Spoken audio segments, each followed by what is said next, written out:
Então, deixa eu ver se eu entendi. Mais ou menos metade das vagas na universidade pública são destinadas a quem quer dar um jeito.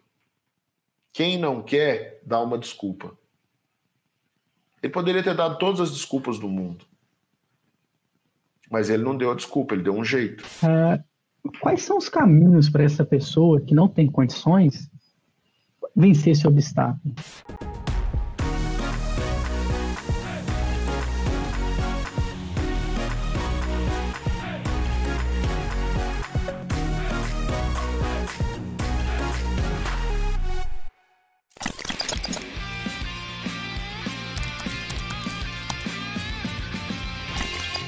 Olá, sejam muito bem-vindos a mais um episódio do podcast Segredos da Aprovação. Hoje a gente vai discutir um obstáculo aí que acaba sendo um dos maiores a respeito para entrar na universidade pública. O meu nome é Bruno Lopes. Eu sou Bruno Werneck. E hoje, Bruno, a gente vai falar de talvez seja um dos maiores problemas daquelas pessoas que querem entrar na universidade pública, até daquelas pessoas que já estão dentro da universidade pública, e que é não ter dinheiro para entrar na universidade pública. É um problema que, tipo, pai comenta, o filho comenta, o vizinho comenta, aquele ali não tem condições de entrar na universidade pública, não tem dinheiro. Então a gente vai discutir aqui uma estratégia para vencer esse obstáculo, né? Porque realmente esse obstáculo ele acaba impedindo muita gente quase me impediu de fazer a universidade pública, porque eu realmente era uma pessoa sem dinheiro mesmo, assim, sabe? Não tinha dinheiro, né? Minha mãe trabalhava na escola pública como auxiliar de serviços gerais, né? A cantineira da escola pública, né? E ela não tinha dinheiro para me dar nem para pagar a passagem de ônibus, né? E ao longo desse episódio eu posso contar assim, o que aconteceu e como que eu fiz para vencer esse obstáculo. Talvez seja o maior limitador, né, para a pessoa conseguir crescer na vida, seja relacionado à questão financeira, né? E pensando um pouquinho nisso, Bruno, existe uma pequena confusão a respeito da pessoa. Chega e fala, eu não tenho dinheiro para entrar na universidade pública, mas é diferente da pessoa que não tem dinheiro, né? Tem como você comentar para mim essa diferença da pessoa que fala, poxa, eu não tenho dinheiro para entrar na universidade pública, mas ao mesmo tempo a pessoa fala, eu não tenho dinheiro. Quais são as diferenças? Tá, tem algumas diferenças, né? Por exemplo, tem gente que realmente não tem dinheiro, né, para entrar na universidade pública. Por que isso? Porque a pessoa precisa comprar livro, ela não tem o dinheiro para comprar o livro, né? Falta o dinheiro. Se ela, de repente, comprar o livro com o dinheiro, ela vai ficar sem o dinheiro para comprar comida, por exemplo, né? Isso acontece. Tem algumas pessoas que estão nessa situação. Se a pessoa, de repente, se ela quiser estudar para passar no vestibular, se ela quiser estudar, ela vai ter que deixar de pagar a conta de luz, a conta de água. Isso realmente é não ter dinheiro. E aí não tem muito o que fazer, né? Agora, existe a situação também da pessoa não ter o dinheiro para determinado fim. Por exemplo, na época que eu estava estudando para o vestibular, todo mês eu tinha dinheiro para ir com a Lucimara, pelo menos uma vez por mês, numa lanchonete, né? Então, e o dinheiro que a gente ia na lanchonete dava para pagar a passagem de ônibus, sei lá, por uma semana mais ou menos, né? Bem que para nós dois, passagem de ônibus era mais barata, sei lá, dava para pagar umas 2 semanas de passagem de ônibus. Então, assim, se eu dissesse que não tinha dinheiro para ir no cursinho e continuasse indo na lanchonete, significa que eu não tinha dinheiro para ir no cursinho. O dinheiro que eu tinha era para, por exemplo, ir na lanchonete com a Lucimara, né? Então, nesse caso, eu não tinha o dinheiro para ir no cursinho. Aí é outra coisa, aí é totalmente diferente, né? Então, na verdade, aí é uma questão de prioridade, né? A prioridade da pessoa, onde a gente investe o nosso tempo, onde a gente investe o nosso dinheiro, diz muito sobre as nossas prioridades. Então, se uma pessoa, de repente, fala assim, eu não tenho dinheiro para ir no colégio, mas ela tem dinheiro para trocar de tênis, comprar tênis novos todo semestre, por exemplo, aí já é mais complicado, né? Aí é uma questão de prioridade. Não, ficou claro, sim. Em alguns momentos eu também já cheguei a pensar sobre isso, né? Tipo, mas ao mesmo tempo, se não é algo que é muito bem conversado em casa, aí pode se tornar um problema muito grande, né? Às vezes o filho não, o aluno, né, que quer entrar, né? Ele está numa situação ali que acaba limitando ele, né? Quando uma pessoa é pobre em si, limita ela a ter acesso a praticamente tudo. E quando o filho e o pai, a mãe, eles têm um objetivo em comum em querer ajudar, muda bastante isso. E pensando um pouquinho mais sobre isso, Bruno, eu sei que você já comentou em alguns podcasts, você comentou aqui agora, que você passou por momentos de dificuldade quando você estava estudando para o vestibular, certo? Certo. Tem como você comentar um pouquinho como foi essa dificuldade em si? Ela foi mais relacionada a ser pobre mesmo ou a não ter condições de entrar na universidade pública? São dois casos, né? Tem aquela pessoa que é pobre e não tem dinheiro para nada, né? Num nível que ela não tem nem o dinheiro para pagar a passagem para ir na universidade, né? Geralmente, as universidades públicas ajudam essas pessoas, tá? Elas ajudam com alguma ajuda financeira, sempre tem um setor na faculdade pública que ajuda a pessoa que tem necessidades financeiras comprovadas. No meu caso, era assim, se eu deixasse de trabalhar, se eu precisasse ajudar em casa, tipo, comprar comida para a gente comer em casa, ajudar a pagar a conta de luz, né, esse tipo de coisa, aí realmente ia faltar dinheiro para mim, para ir para a escola, eu não ia conseguir ir para a escola. Mas quando eu falei para minha mãe assim que eu queria prestar o vestibular, né, ela falou assim: ó, meu filho, eu não tenho condições de pagar para você um cursinho, nem de te dar o dinheiro da passagem. Mas se você tiver o dinheiro da passagem, eu consigo garantir que aqui em casa você vai ter um lugar para dormir e vai ter comida. Né? Eu já tinha bastante roupa naquela época, né? Porque a gente sempre tem roupa que dá para usar mais um tempo, mais um ano ou dois e tal. Então eu não tinha preocupação em comprar roupa. Mas aí eu combinei com a minha mãe assim, eu falei com ela assim, não, então tá, mãe, eu tenho um dinheiro aqui. E eu lembro que nessa época eu tinha até comprado uma geladeira lá em casa, né? Que eu estava trabalhando e eu comprei a prestação. E eu separei o dinheiro para pagar a geladeira, né? E eu tinha o dinheiro guardado do lugar que eu trabalhava. Então eu usava esse dinheiro para pagar a passagem de ônibus. Eu falei assim, mãe, eu vou usar esse dinheiro aqui então para pagar a passagem de ônibus e para o dia que eu for na cidade para estudar eu comer alguma coisa, né? Então eu tinha como é que era? Eu tinha aula na segunda, na quarta e na sexta, né? A bolsa que eu consegui no cursinho era para uma turma assim mais simples um pouco, né? Com menos aulas. E eu tinha aula na segunda, na quarta e na sexta. Eu ia para essas aulas e no dia que eu ia para a aula eu comia um pastel e um salgado e um refresco na cidade, né? Tinha até a promoção lá da Pastelândia. Você é daqui, né? Você conhece a Pastelândia ali no centro, né? Aí Eu não tinha... conheço a nossa de Ouro Preto, né? Mas você, ali em Belo Horizonte, é que ali onde a gente trabalha tem o Rei do Pastel, né?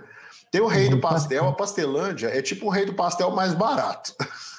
Mais barato que o Rei do Mais Pastel. barato que o Rei do Pastel. Fica ali mais na região central mesmo. Então eu ia na Pastelândia, né, e comprava lá um salgado e um refresco, né? Às vezes 2 salgados e um refresco, o dia que eu ia no cursinho. E eu tinha o dinheiro da passagem de ônibus. Então eu tinha o dinheiro da passagem de ônibus e o dinheiro de ir para o cursinho, né? Então, assim, eu era uma pessoa pobre, mas essa, entre aspas, pobreza não me impediu de trabalhar e juntar um dinheiro para conseguir pagar a passagem, enfim, pagar as coisas que eu tinha que pagar para ir para o cursinho, apesar de eu não pagar a mensalidade, que os caras me deram uma bolsa, né? Então, assim, eu conseguia me manter, né? Não era eu conheci algumas pessoas que realmente passavam até falta de alimento e tal, essas pessoas não tinham como ir para a universidade. Se bem que na universidade com esses programas de ajuda, né? Aqui em Belo Horizonte a gente tem uma fundação que ajuda o pessoal a entrar na universidade, da UFMG, e a pessoa ganha até um dinheiro para passagem de ônibus, um auxílio moradia e tal. Então, assim, a universidade, depois que você entra, ela tem alguns recursos, né, para ajudar. Mas, por exemplo, eu ganhei bolsa integral no cursinho. Eu pagava o material, né? Então, assim, eu era pobre, eu não tinha o dinheiro para pagar a mensalidade, né? Mas eu tinha o dinheiro para pagar a passagem para ir para o cursinho. Se eu tivesse que pagar a mensalidade, realmente eu não teria esse dinheiro, porque era muito para mim. Mas o dinheiro da passagem de ônibus para ir para o cursinho, para voltar, esse eu tinha, porque eu tinha juntado do meu trabalho. O dinheiro para fazer um lanche, esse também eu tinha, porque eu tinha juntado para ir para o meu trabalho, entendeu? Eu tinha vários amigos na época que não estavam estudando, eles trabalhavam, né? E eles compravam, estavam sempre com tênis bacana, com uma roupa bacana, nada de errado com isso, enfim, sem qualquer julgamento, mas é que eles deixaram de estudar por causa disso, né? Hoje alguns deles comentam que se arrependem, que deveriam ter estudado, né? Mas tudo uma questão de prioridade, né? Não tem problema, a gente pode ter na nossa vida as prioridades que a gente quiser, né? Não tem problema, mas é que muitas vezes, quando a pessoa fala não tenho dinheiro, né, para fazer determinada ação e tal, mostra um pouco a prioridade, né? Por exemplo, eu não tenho dinheiro para comprar um videogame, porque não é uma prioridade para mim hoje, apesar de eu gostar muito de videogame, né? Inclusive, se eu comprasse um videogame, eu teria um problema, que eu iria ficar o dia inteiro jogando videogame. Né? Eu já tenho problemas demais com o meu Age of Empires aqui, né? Nada de errado eu jogar, sei lá, uma meia horinha por dia, né? 1 hora por semana, mas é que se a gente entra e começa a jogar, né? Eu pelo menos sou assim, desde quando eu era mais novo, eu era assim. Começava a jogar videogame, eu queria virar a noite jogando videogame, entendeu? Então hoje eu não posso comprar um videogame, não é uma prioridade para mim, né? Então eu não tenho dinheiro para comprar um videogame, mas para outras coisas que são prioridade, aí sim eu acabo direcionando esse dinheiro, né? Graças a Deus o fato de ter feito uma universidade boa, né? Ter, enfim, aproveitado algumas oportunidades que a universidade me deu, me dariam até condição de comprar um videogame bacana, né? Hoje, acho que o melhor hoje é o PlayStation 4 ainda, né? Isso, lançou o 5 ontem. Lançou o 5 ontem, então. Eu não sei, assim, eu acho que eu até teria condições de comprar um PlayStation 5, mas é que não é a minha prioridade nesse momento, né?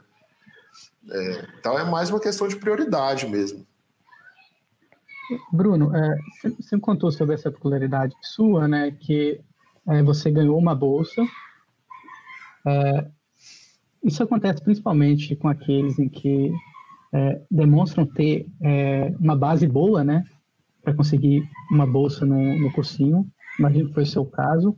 Mas, ao mesmo tempo, eu vejo uma questão que é daqueles alunos, que não são poucos, que precisam trabalhar para ajudar em casa e querem entrar na universidade. Eu convivi muito com isso quando eu estudei na escola estadual, estudei noturno, e eu vi muitos alunos que tinham o sonho de entrar na universidade pública, mas por estar trabalhando, essa pessoa meio que desistiu do sonho, acabou limitar.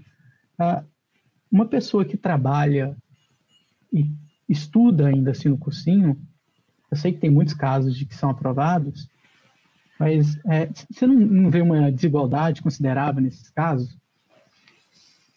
Olha, Bruno, assim, a pessoa que tem que trabalhar e estudar, ela realmente tem um fardo a mais para carregar, né? Isso é natural. Isso acontece.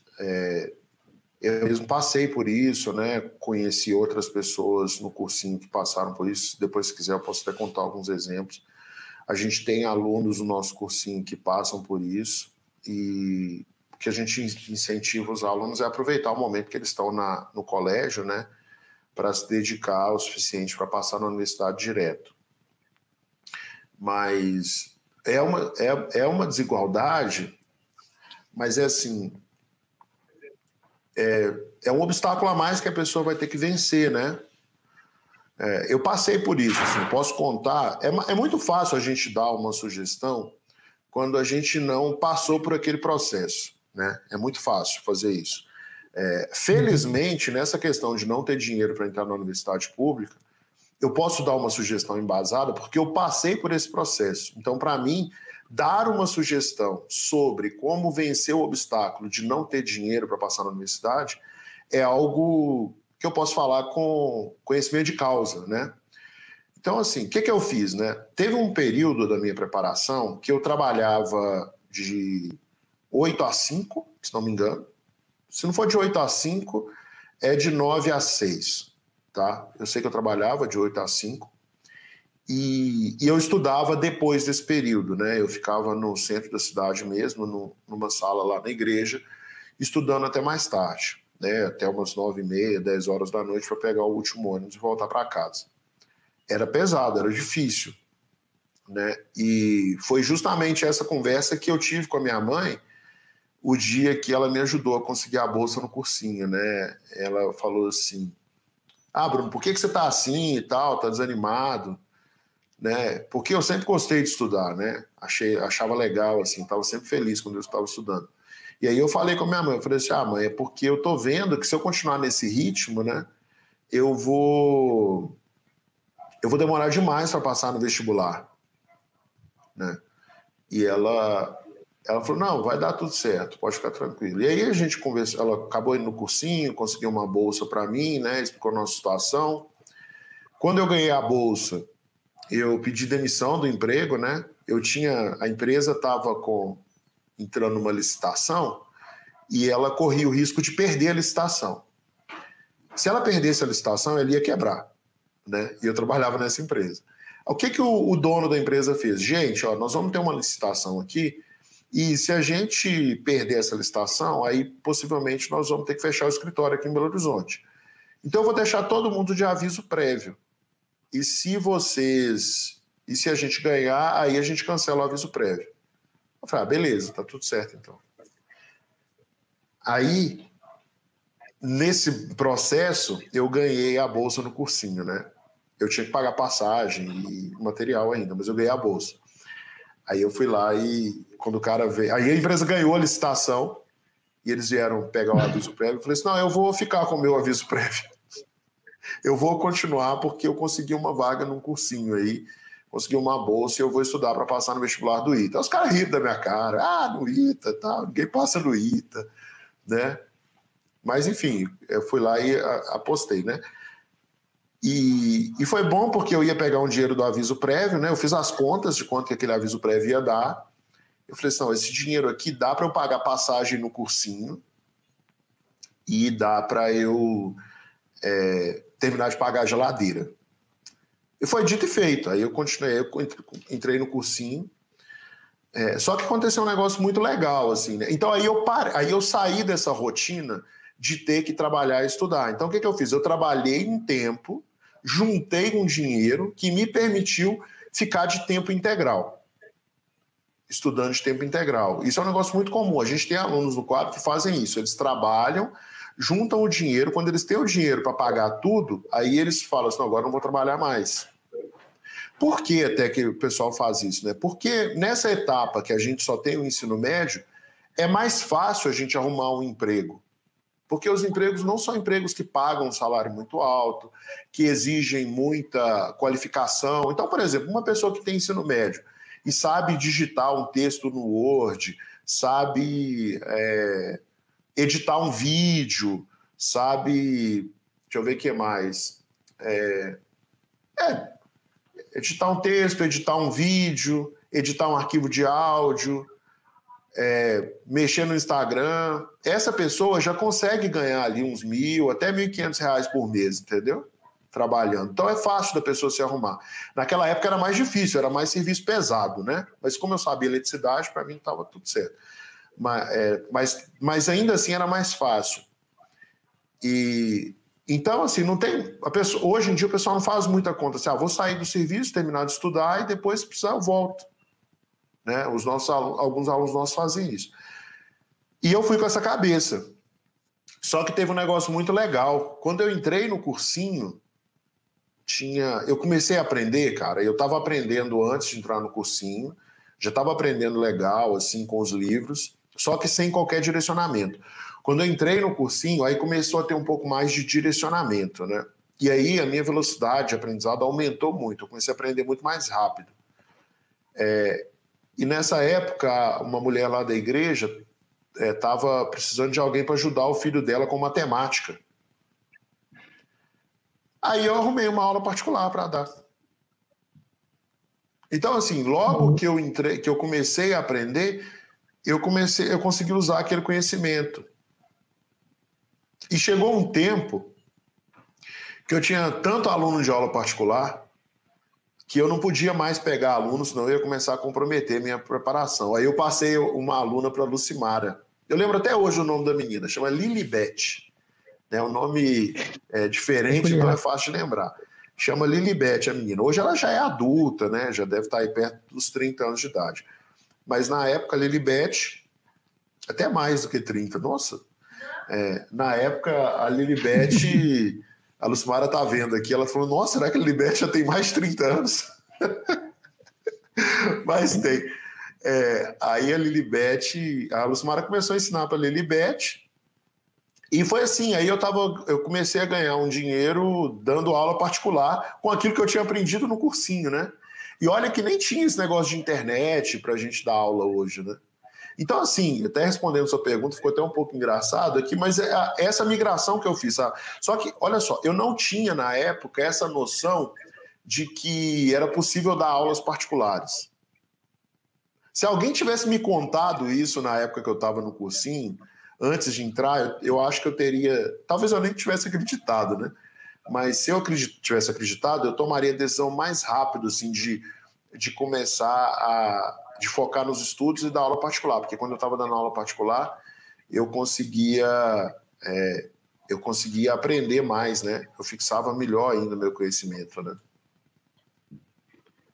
Eu tenho uma história de um aluno que eu orientei aqui no quadro, na turma ITA, que ele trabalhava num restaurante e nesse período estava muito agarrado para ele, bastante agarrado, conseguir estudar e trabalhar. Eu quero até te fazer uma pergunta, como que você lidou melhor com isso? Você conseguiu estudar nesse período que você estava trabalhando? Em quais momentos? Como você lidava com isso? Mas esse aluno, ele fez um investimento parecido com o seu. Ele falou o seguinte, Bruno, eu vou sair do restaurante no aviso prévio, eu vou pagar a matrícula do quadro, eu vou fazer o quadro durante alguns meses e vou me dedicar totalmente a ele. Eu não consigo lembrar o nome dele, porque minha memória é péssima para essas coisas. Mas ele está aí, ele melhorou bastante, consideravelmente. Quando ele saiu do restaurante, ele foi fazer brigadeiro e vender na praia, em Ubatuba.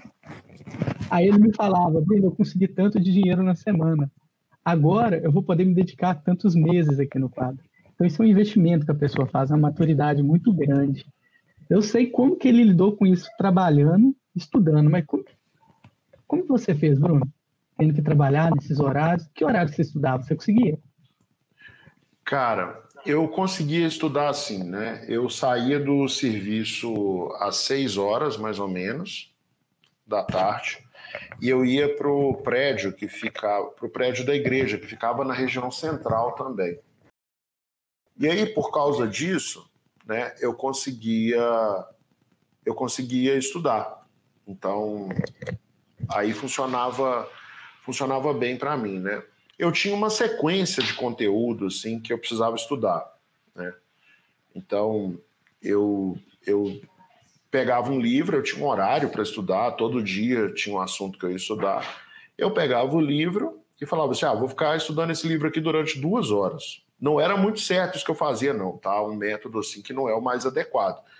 Hoje em dia, a recomendação que eu dou é outra, depois a gente pode até fazer um podcast para falar só sobre isso. Então eu ficava estudando, né? Eu lia teoria e ia fazendo os exercícios. Eu ia fazendo assim.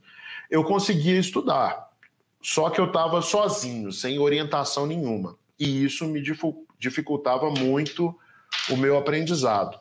Eu demorava muito mais para aprender, assim, eu aprendia muito mais devagar, estudando dessa forma, né? Mas dava para fazer. O problema é que eu estava sozinho. Esse era o grande problema, não tinha ninguém para me orientar.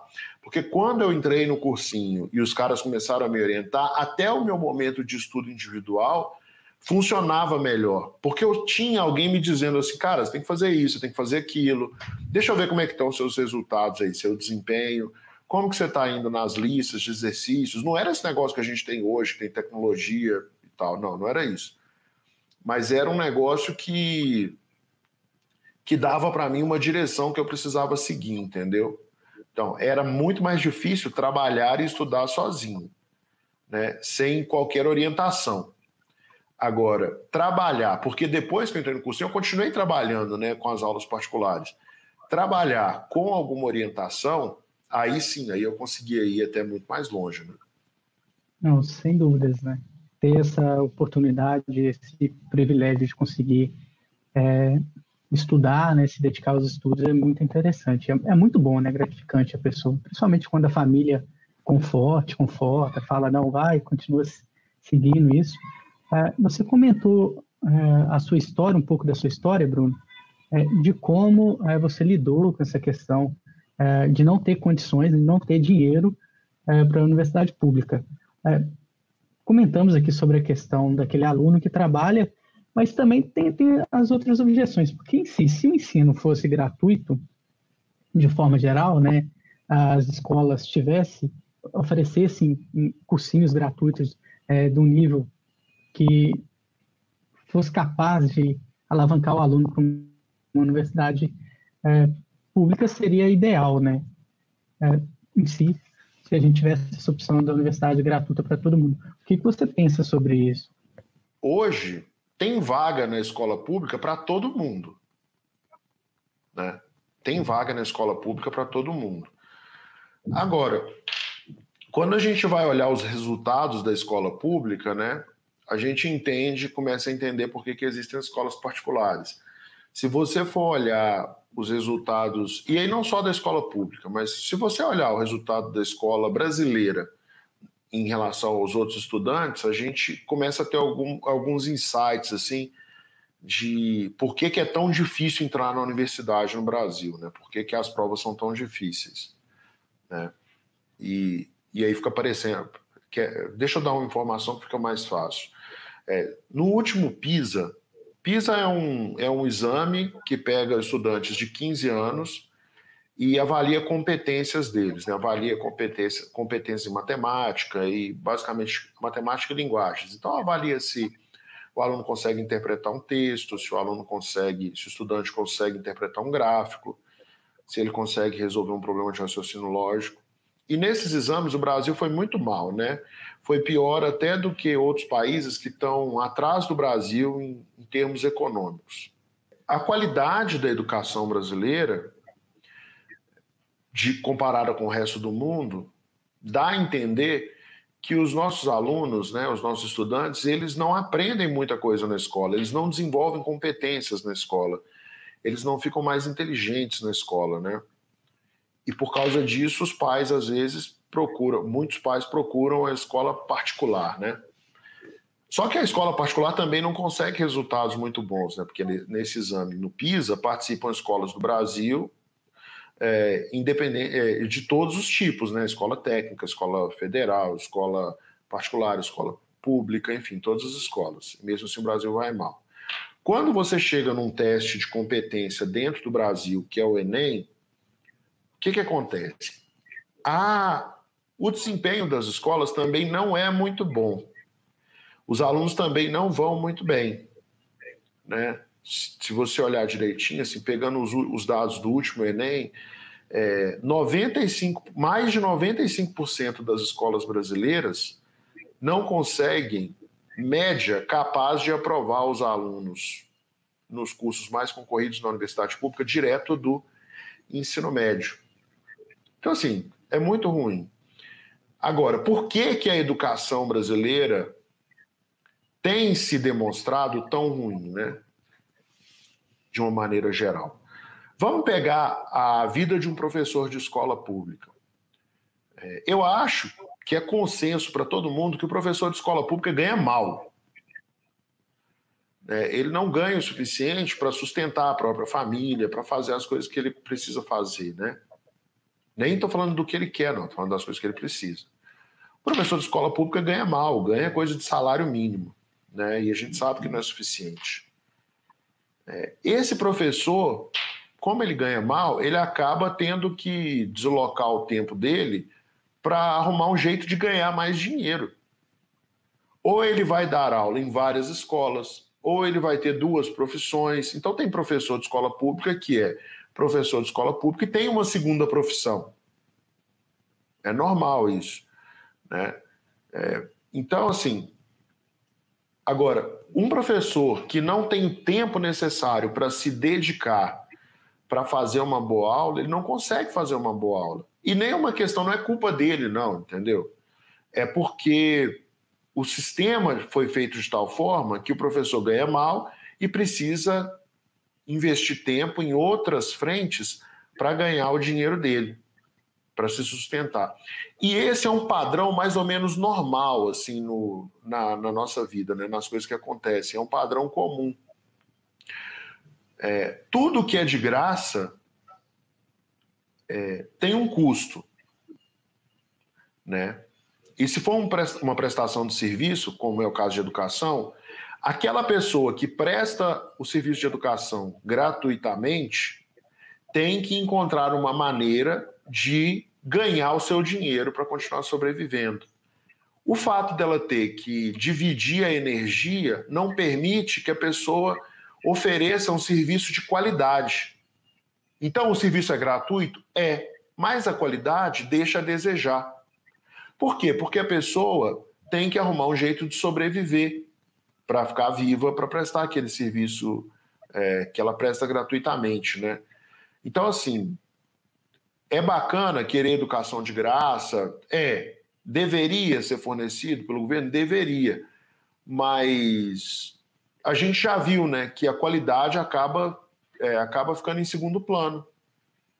Se você pegar um professor de escola particular, né, das melhores escolas particulares, o professor ele tem uma remuneração que permite ele trabalhar só naquela escola, né? Ele tem uma questão de plano de saúde bom, ele tem alguns benefícios como vale-refeição, vale-alimentação.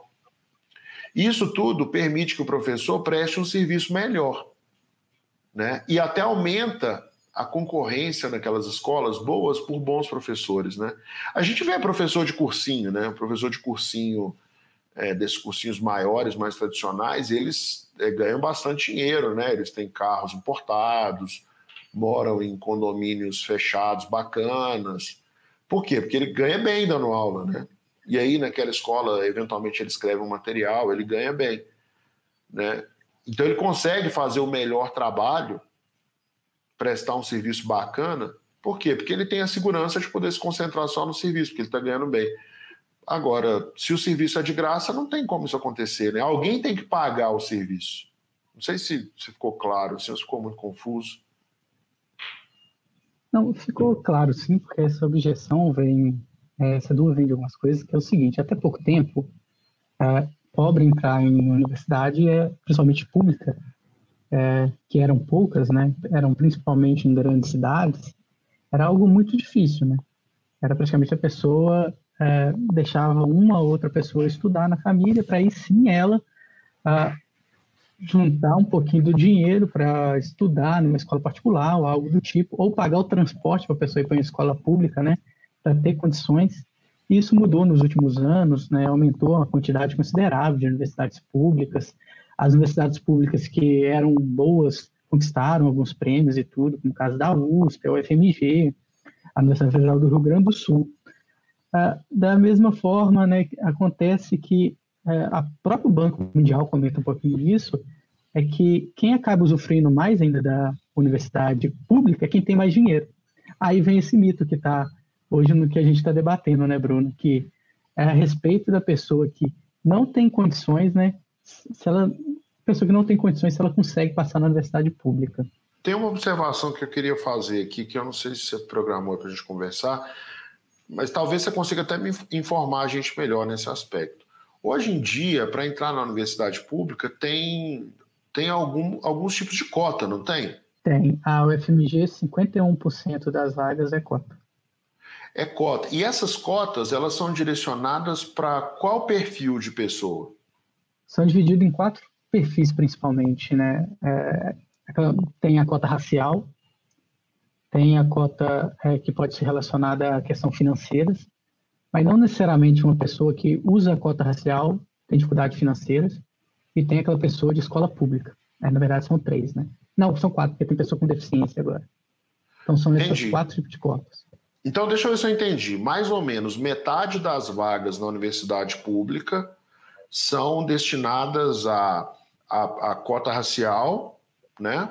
E a pessoa tem que comprovar que é negra, ou a pessoa comprova que é pobre, ou a pessoa tem alguma deficiência física, ou a pessoa fez escola pública, né? Isso.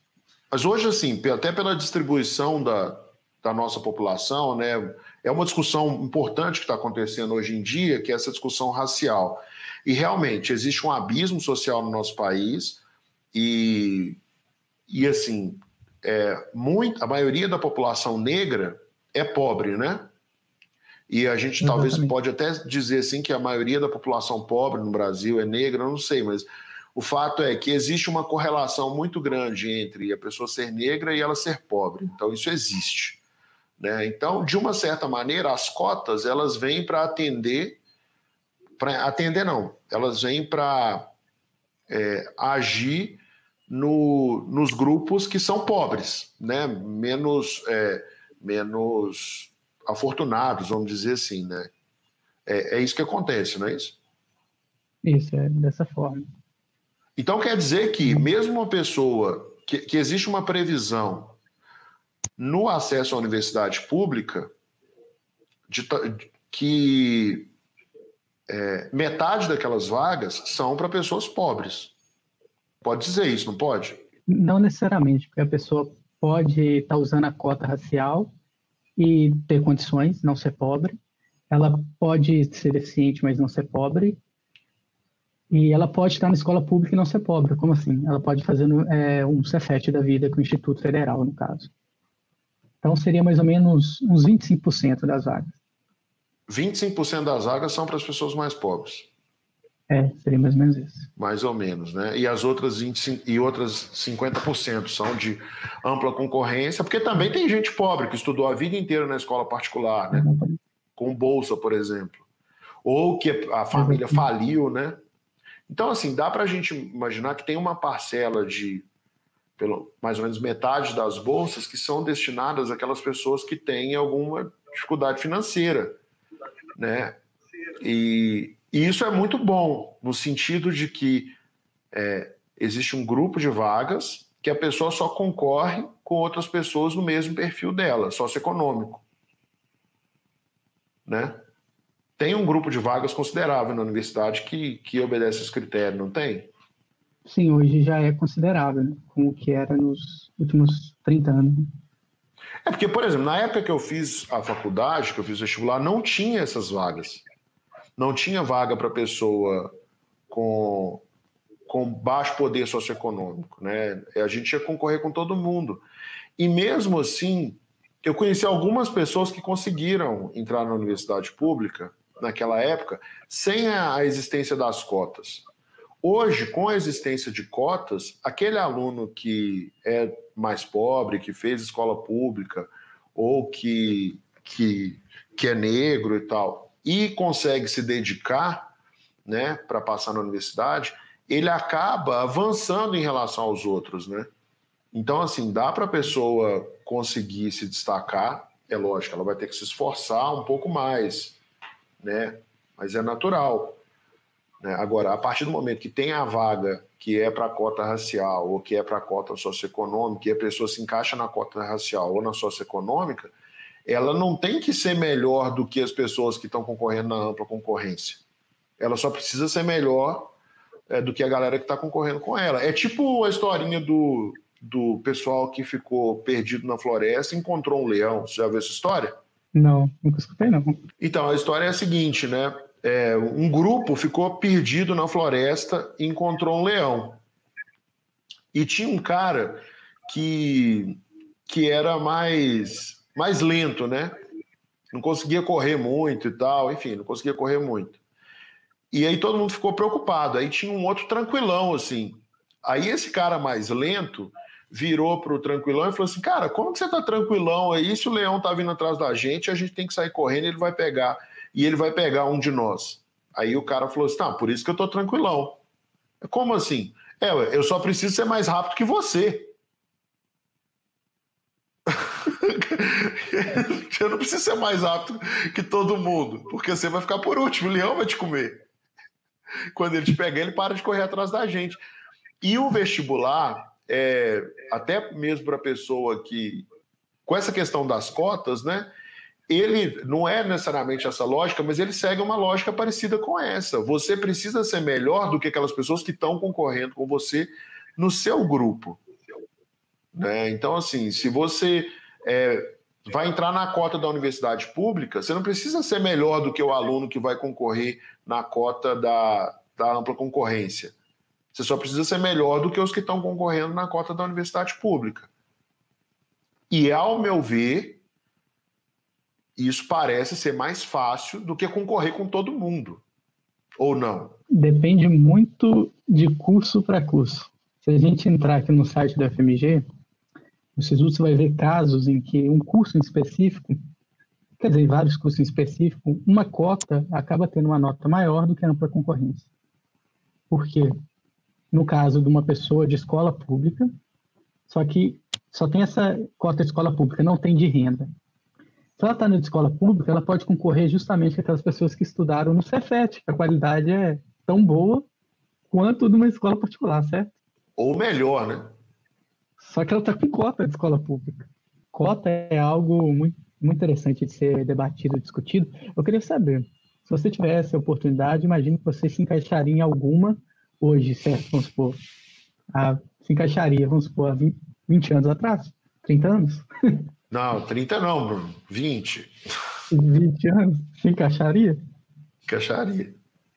Encaixaria. Eu poderia encaixar na de negro, eu acho, né? Olha só o meu nariz. Minha mãe é negra. Então acho que eu poderia encaixar. Não sei se deixaram eu encaixar nessa cota. Eu poderia encaixar na escola pública, né? Que eu estudei na escola pública, apesar de eu ter estudado no Cefet. É que no Cefet eu ia mais para passear, né? Então eu me encaixaria. Na de renda eu me encaixaria com certeza. Então na de renda e de escola pública do Cefet. Dos dois aí. Você poderia essas ter o duas com racial certeza. ainda. Poderia ter o racial ainda. E poderia entrar no racial. Eu vejo muita gente que tem vergonha de usar isso, mesmo tendo seus direitos, né? Eu realmente penso que a pessoa tem o direito de utilizar isso. Poxa, utiliza. Você tem o seu direito de utilizar.